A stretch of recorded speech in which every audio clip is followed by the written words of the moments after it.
হযরতপুর হাটের নদীর কূল। নদীর কূল আমরা আছি হযরতপুর হাটের নদীর কূলে। দেখুন যে হযরতপুর হাটে সকালবেলা ট্রলার ভরে গরু আসে, গরুগুলো নেমে যায়। আবার এই বেলা 2টা বাজলেই একটা একটা করে গরু ট্রলারে উঠতে থাকে। আবার 2:30, 3টা, 4টার সময় এখানে ট্রলার থাকে না, সব ট্রলার যার যার নিজ নিজ গন্তব্যে চলে যায়। এটাই আছে হযরতপুর হাটের রীতি। আমরা সেই 17 সাল থেকে আসছি, দেখছি এই যে গরু উঠছে এবং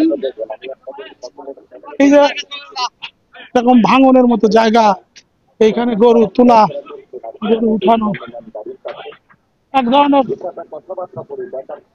পারদর্শিতা দরকার আছে, এক ধরনের ট্রেনিং দরকার আছে। ট্রলারে গরু উঠানো নামানো, এগুলো কিন্তু এই ট্রলার শ্রমিক যারা আছে, ট্রলার মালিক যারা আছে, এরা কিন্তু এটা খুব ভালো পারে। তাই তো আমরা ওইভাবে কোনো অ্যাক্সিডেন্ট গুলো আমরা দেখতে পাইনি।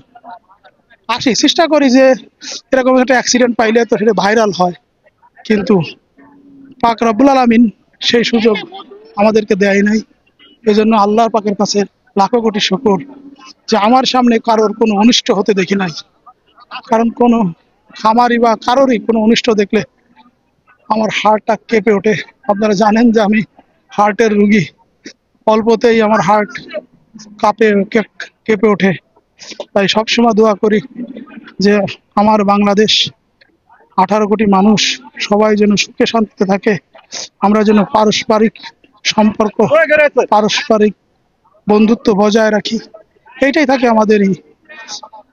কোরআন হাদিস কতটা জানি না, তারপরে যতটুকু শুনি, যতটুকু পড়ি জানি, তাতে বলা হয়েছে যে নিজের পরিবার এবং আত্মীয় স্বজন, পাড়া প্রতিবেশীর সাথে যদি সুসম্পর্ক থাকে তাহলে আপনি প্রকৃত সুখী হতে পারবেন।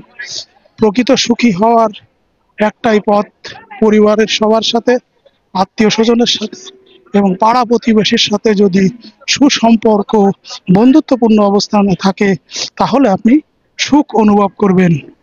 তা না হলে কোথাও সুখ পাবেন না। আজকের কোর্টে যান, কাছারিতে যান, কোর্টে যান, যত মামলা হয় সবই কিন্তু ভাই ভাইয়ের সম্পত্তি দেয় না, ভাই বোনের সম্পত্তি দেয় না, ভাই পোড়া ফুফুর সম্পত্তি দেয় না, কেউ আবার দাদার সম্পত্তির উত্তরাধিকারী ফিরে পায় না। এইগুলো নিয়েই চলে কোর্ট কাছারির মামলা মকদ্দমা। তারপরে জমির আইল ঠেলা নিয়ে মারামারি, জমির ভোগ দখল নিয়ে মারামারি, সব কিন্তু নিজেদের দেখবেন যে সকল আত্মীয় স্বজনের ভিতরে, পাড়া প্রতিবেশীর মধ্যে। তাই আমরা এই ভিডিওর মাধ্যমে বলতে চাই যে আমরা যদি সুখী হতে চাই, সুন্দর জীবন যাপন করতে চাই, নিজের পরিবারের সাথে, আত্মীয়ের সাথে এবং পাড়া প্রতিবেশীর সাথে সুসম্পর্ক, বন্ধুত্বপূর্ণ সম্পর্ক বজায় রাখবো, বন্ধুত্বপূর্ণ সম্পর্ক বজায় রাখবো।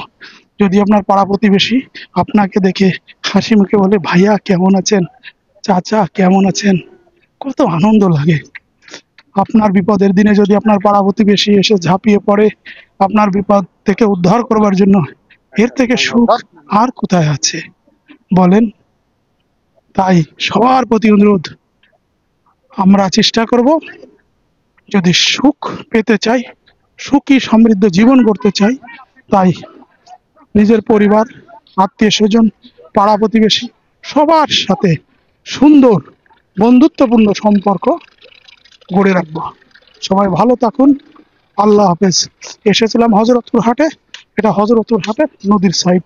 দেখুন কত ধরনের কর্মযজ্ঞ হয়, কত ধরনের কত কি হয়, কত ভাবে কত মানুষ জীবন যাপন করে। হুম, এটাই।